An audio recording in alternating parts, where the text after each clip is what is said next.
کی مشین مت بناؤ. ایمان والے ہو، مسلمان ہو، یہ یقین رکھو، یہ ایمان رکھو کہ تمہارے رزق کا، تمہارے نصیب کا، یہ جملہ سن لو، ایمان والے ہو تو یہ ایمان ہے. قرآن یہ سکھاتا ہے، نبی یہ سکھاتے ہیں کہ مومن ہو تو سنو، تمہارے رزق کا، تمہارے نصیب کا ایک دانہ بھی اگر دنیا میں باقی رہا، یمراج کی، ملک الموت کی مجال نہیں کہ تمہاری روح کھینچ لے. جو ہے اتنا تو مل کر رہے گا. بناؤ اپنے بچوں کو دنیا کی اعلیٰ سے اعلیٰ ڈگری دلاؤ، لیکن یہ نہ سمجھو کہ حافظ قرآن معمولی آدمی ہیں. آؤ میری بہنوں سنو حافظ قرآن کے بارے میں. آج ادیم کو دستار باندھا گیا. میں آپ سے پوچھتا ہوں، میں کالج میں تھا، آج بھی ممبئی میں اگر کوئی بچہ 12th میں اگر 98% لا لے تو جناب پورے ممبئی میں ہوا ہو جاتا ہے. بڑی بڑی سوسائٹیاں اس کو 50-50 ہزار کے نقد یا چیک دیتی ہے، اس کو گولڈ میڈل دیا جاتا ہے. کیا 12ویں میں 98% لایا؟ بالکل بھی یہ منع نہیں. لیکن میں دنیا والوں سے یہ سوال کرتا ہوں، اور میرے چینل کے ذریعے سے یہاں 2-2.5 ہزار لوگوں میں نہیں، میرے چینل کے ذریعے سے پورے ملک اور پوری دنیا میں یہ پیغام جا رہا ہے کہ میں دنیا والوں سے یہ سوال کرتا ہوں کہ بتاؤ اگر 12ویں میں ہی 98% لاتا ہے تو گولڈ میڈل، نقد انعامات دیے جاتے ہیں. لیکن اگر ایک معصوم، ایک چھوٹا سا بچہ ان میں بیٹھا ہے، 2 معصوم بچے بیٹھے، شاید ان کی عمر زیادہ سے زیادہ 12-13 سال کی ہے، اور دنیا کے لوگوں سنو، اگر یہ 12-13 سال کا بچہ اتنی موٹی اللہ کی کتاب قرآن پاک کو حفظ کر لیتا ہے تو تم اسے گولڈ میڈل کے لائق نہیں سمجھتے ہو؟ آؤ ٹھیک ہے، مت سمجھو ان کو، تمہارے سمجھنے اور نہیں سمجھنے سے کوئی فرق نہیں ہوتا. لیکن سنو، ہمارے نبی نے یہ کہا ہے میری بہنوں، اگر یہ آپ کا بچہ حافظ قرآن بنا ہے، میرے بھائیوں اگر یہ آپ کا بچہ حافظ قرآن بنا ہے تو سنو اس کا مقام کیا ہوگا. میں بات یہاں سے آگے بڑھا رہا ہوں، مجھے بہت سارے موضوعات دیے گئے ہیں، میں افسوس کے ساتھ کہہ رہا ہوں کہ اتنا اللہ کرے کہ میں بول پاؤں، لیکن میں بات یہاں سے آگے بڑھا رہا ہوں کہ آج ان کو صرف ایک پگڑی باندھی گئی، ان کو دستار باندھی گئی، لیکن حشر کے میدان میں میری بہنوں حافظ قرآن کا کیا مقام ہوگا؟ ہمارے نبی نے فرمایا کہ حشر کے میدان میں جب نفسا نفسی کا عالم ہوگا، وہ ماں جس نے 9 مہینے اپنے پیٹ میں رکھی ہے، وہ ماں بھی ایک نیکی دینے کو تیار نہ ہوگی، باپ ایک نیکی دینے کو تیار نہ ہوگا، بیٹا باپ کی ماں کی طرف دیکھنے کو تیار نہ ہوگا. او میری بہنوں، او میرے بھائیوں، یہ حافظ قرآن حشر کے میدان میں جب نفسا نفسی کا عالم ہوگا، اس وقت حافظ قرآن سے اللہ یہ کہے گا یا حافظ القرآن، او قرآن کے حافظ، او قرآن کے یاد کرنے والے، او حافظ قرآن، اقرا اقرا، جو قرآن کی آیتیں تجھے یاد ہے پڑھتا جا پڑھتا جا، ورتقی ورتقی، اور جنت کی سیڑھیاں چڑھتا جا چڑھتا جا. یہ مقام ہوگا حافظ جی کا. کیوں؟ میں کبھی کبھی ہنستے ہنستے کہتا ہوں ڈاکٹر صاحب سے نہیں کہا جائے گا انجیکشن دیتا جا جنت کی سیڑھیاں چڑھتا جا چڑھتا جا. وکیل صاحب جھوٹ بولتے جاؤ جہنم کے اعلیٰ درجے چڑھتے جاؤ چڑھتے جاؤ. بھائی یہ حافظ قرآن، دنیا جن کے مقام کو نہیں سمجھ رہی، یہ حافظ قرآن سے کہا جائے گا مولانا پڑھتا جا.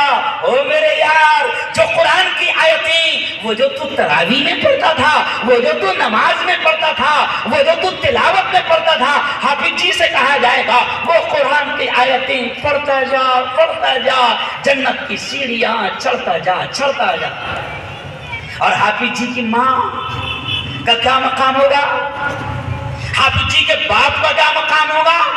کیوں؟ ابھی یہاں پر اگر حافظ قرآن کی ماں بیٹھی ہے، حافظ قرآن کا باپ بیٹا ہے، تو سنو حافظ قرآن کی ماں اور حافظ قرآن کے باپ کا کیا مقام ہوگا.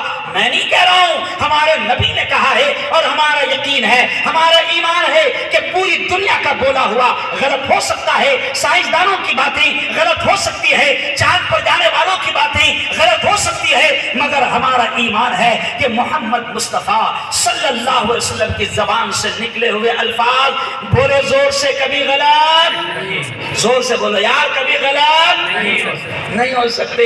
اور ہمارے نبی نے فرمایا کہ حافظ قرآن کی ماں اور باپ کا یہ مقام ہوگا حشر کے میدان میں کہ اللہ نبی پاک نے فرمایا کہ اللہ حافظ جی کی ماں کو، حافظ جی کے باپ کو اللہ نور کے منبروں پر بٹھائے گا، نبی پاک فرما رہے ہیں۔ اور یہ جو صافہ ان کو باندھا گیا نا، یہ جو تاج ان کے سروں پر رکھا گیا نا، تو اللہ کے نبی نے فرمایا کہ اللہ حافظ جی کی ماں کے سر کے اوپر، حافظ جی کے باپ کے سر کے اوپر ایک تاج رکھے گا، اور نبی پاک نے فرمایا کہ وہ تاج جو اللہ ان کے سر پر رکھے گا اس کی روشنی آفتاب و مہتاب سے زیادہ ہوگی۔ پورا کوسا، پورا ممرا، پورا اتر پردیش، پورا بہار، پورا ملک سب جو دیکھے کہ تعجب کرے گے کہ ان کو اتنا اونچا مقام کس بنیاد پر دیا جا رہا ہے، اللہ ان کو نور کے منبروں پر بٹھا رہا ہے، یہ کس بنیاد پر؟ تو اعلان ہوگا یہ تو حافظ قرآن، یہ تو حافظ قرآن کا باپ ہے، یہ تو حافظ قرآن کی ماں ہے، یہ تو اتر پردیش کا کسان ہے جس کا بیٹا حافظ قرآن ہے، یہ تو بہار کا کسان ہے جس کا بیٹا حافظ قرآن ہے۔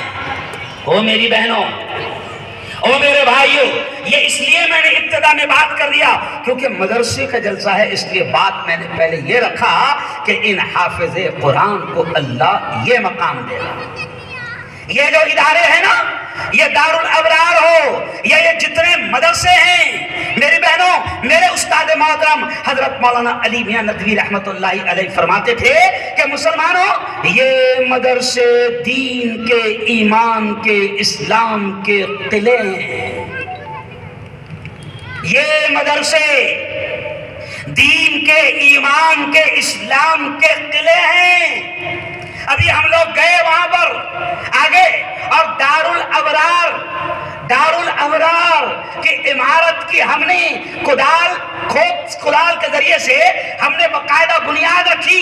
او میری بہنوں، میں آپ سے کہوں گا کہ ابھی ہم نے یہاں پر بنیاد رکھی، یہ جو مدرسہ بنے گا 3 منزلہ 5 منزلہ جو بھی بنے گا، کوسا اور ممبرا میں دین کا، ایمان کا، اسلام کا قلعہ تعمیر ہوگا۔ کہو زور سے انشاءاللہ۔ میں یہ کیوں کہہ رہا ہوں؟ کیونکہ آج ہماری نسلوں کے ایمان پر ڈاکہ ڈالا جا رہا ہے۔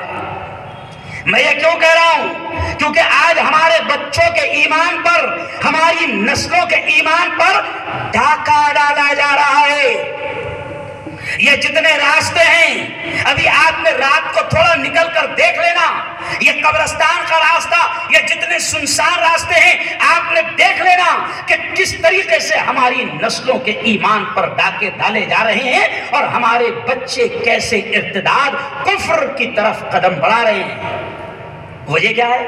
ان کو تعلیم تو مل رہی ہے، ان کو تعلیم تو مل رہی ہے، لیکن ان کی اسلام کی، ایمان کی، دین کے، قرآن کی بنیادی تعلیم ان کو نہیں مل پائی۔ میری بہنوں، میرے بھائیوں، یہ دارالابرار ہو یا آپ کے علاقے میں جتنے مدرسے ہیں، ہم ان کو دین کے، ایمان کے قلعے کہتے ہیں۔ ہم تو ایک جملہ کہتے ہیں کہ پڑھاؤ، انگلش میڈیم اسکولوں میں پڑھا رہے ہو، پڑھاؤ، لیکن ہم یہ کہتے ہیں، مفتی عبدالباسط صاحب، مولانا ایاز صاحب، ہم یہ اپیل کر رہے ہیں امت سے کہ اپنے بچوں کو اسکول پڑھا رہے ہو، کوئی بات نہیں، پڑھاؤ، مگر اپنے بچوں کو دین کی، اسلام کی، ایمان کی، قرآن کی بنیادی اور بیسک ایجوکیشن، بنیادی تعلیم اتنی دے دو کہ دنیا کا کوئی ڈاکو ان کے ایمان پر ڈاکہ نہ ڈال سکے، کوئی ڈاکو ان کے ایمان کو خرید نہ سکے۔ آج مجھے افسوس کے ساتھ کہنا پڑ رہا ہے مفتی صاحب، مولانا ایاز صاحب، کبھی ہم نے سوچا نہیں تھا کہ مسلمانوں کے اتنے برے دن آئیں گے، کبھی ہم نے سوچا نہیں تھا کہ مسلمانوں کے اتنے برے دن آئیں گے۔ مفتی ایوب صاحب، آج مجھے یہ کہنا پڑ رہا ہے، اچھا اچھا بھی نہیں لگتا ہے مائک پر کہنا. کبھی ہم نے سوچا نہیں تھا کہ مسلمانوں کے اتنے برے دن آئے گے کہ مسلمانوں کی پڑھی لکھی بیٹیاں کورٹ کچہریوں اور عدالتوں میں جا کر یہ لکھوائے گی کہ میں اپنی مرضی سے دین اور ایمان اور اسلام کو چھوڑ رہی ہوں. میری بہنوں، میرے بھائیوں، ہم جمعیت کے ذمہ دار ہیں، ہم سیاسی ذمہ دار ہیں، ہم کورٹ کچہریوں میں جا رہے ہیں، خون کے آنسو رونے کو دل چاہتا ہے. آج سے 3 دن پہلے مولانا میں کورٹ میں گیا. 11 بجے کورٹ شروع ہوئی. مولانا عبدالوہاب صاحب 11 بجے کورٹ شروع ہوئی. 11:15 بجے مجھے ہندو دوست میرا وکیل کہتا ہے، جیسے میں گیٹ کی طرف دیکھ رہا تھا تو 3-4 برقعے والی بہنیں مسلمان عورتیں کورٹ میں آئی. میں ان کو دیکھ رہا تھا تو وہ ہندو وکیل سمجھ گیا تو دھیرے سے مسکراتے ہوئے کہنے لگا، ابھی مفتی صاحب آدھا گھنٹہ رکو، پھر تمہارے برقعے والی عورتوں کی بھیڑ دیکھو. استغفر اللہ. کبھی ہم نے نہیں سوچا تھا کہ اتنا برا ماحول آئے گا. آج پڑھی مولانا مفتی صاحب، جاہل بیٹیاں اسلام نہیں چھوڑ رہی ہے. وہ بیٹیاں کہ جن کو ماں باپ نے بڑی اعلیٰ تعلیم دی، بہترین انگلش اسکول میں پڑھایا، لاکھوں روپے ان پر خرچ کیا، مگر ان ماں باپ کا قصور یہ تھا کہ ان ماں باپ نے ان کی دین کی، اسلام کی، ایمان کی بنیادی تعلیم پر دھیان نہیں دیا تھا. وہ جو قرآن کی آیت پڑھا نا میری بہنوں، میں نے قرآن کی آیت میں نے پڑھا. کیا آیت؟ یا ایھا الذین آمنو. اللہ بڑے پیارے انداز میں کہتا ہے. کیا کہتا ہے؟ یا ایھا الذین آمنو قوا انفسکم واہلیکم نارا. او میری بہنوں، او میرے بھائیوں، اللہ بڑے پیارے انداز میں کہتا ہے، بڑے پیارے انداز میں کہتا ہے، اے ایمان والو، بچاؤ اپنے آپ کو، بچاؤ اپنے آپ کو اور اپنے گھر بار والوں کو جہنم کی آگ سے. اللہ کہہ رہا ہے کہ ایمان والوں سے اللہ کہہ رہا ہے کہ اپنے آپ کو بھی بچاؤ، اپنے گھر بار والوں کو، اپنی اولاد کو بھی بچاؤ، جہنم کی آگ سے بچاؤ. میرے استاد ایک جملہ کہتے تھے کہ اگر آپ نے اولاد کو دنیا کی ساری نعمتیں دے دیا، پھولوں کی سیٹ پر چلایا، مخملوں کے بستر پر سلایا، چاندی کی پلیٹوں میں کھلایا، آپ نے دنیا کا ہر عیش، دنیا کا ہر آرام ان کو دے دیا، مگر ان کو دین، اسلام اور ان کی صحیح تربیت کا انتظام نہ کیا. او میری بہنوں، او میری بہنوں، اگر ہم نے بچوں کی دینی اسلامی تربیت کا انتظام نہ کیا تو یہ آپ کی معصوم بیٹیاں، یہ آپ کے بچے، او میرے بھائیوں، یہ آپ کے بچے کل حشر کے میدان میں اللہ کے دربار میں ماں باپ کو مجرم بنا کر کھڑا کریں گے اور کیا کہیں گے؟ اے اللہ یہ میری ماں ہے، اس کو پکڑ. اے اللہ یہ میرا باپ ہے، اس کو پکڑ.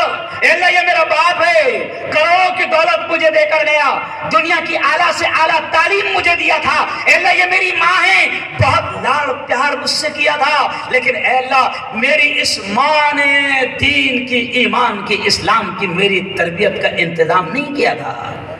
تو بتاؤ میری بیٹیوں، بتاؤ میری بہنوں، اللہ کے دربار میں اگر آپ کی بیٹیاں، آپ کے بیٹے آپ کا دامن پکڑ لے، ماں باپ کو مجرم بنا کر کھڑا کر دے تو ماں باپ کیا جواب دیں گے؟ کچھ نہیں دے سکتے. اور شارٹ میں کہہ رہا ہوں، اور میں بھی آگے بڑھتے ہوئے شارٹ میں کہہ رہا ہوں کہ اس وقت مجھے کہنے دیجئے، کیونکہ ذمہ دار لوگ یہاں پر مفتی صاحب جمع ہیں، میں بالکل کھل کر کہہ رہا ہوں، کوسا والوں، ممبرا والوں، آپ کو یہ لگتا ہے اور بات سچ بھی ہے، آپ کو یہ لگتا ہے کہ ماشاءاللہ، سبحان اللہ، الحمدللہ، پورا علاقہ ہمارا اپنا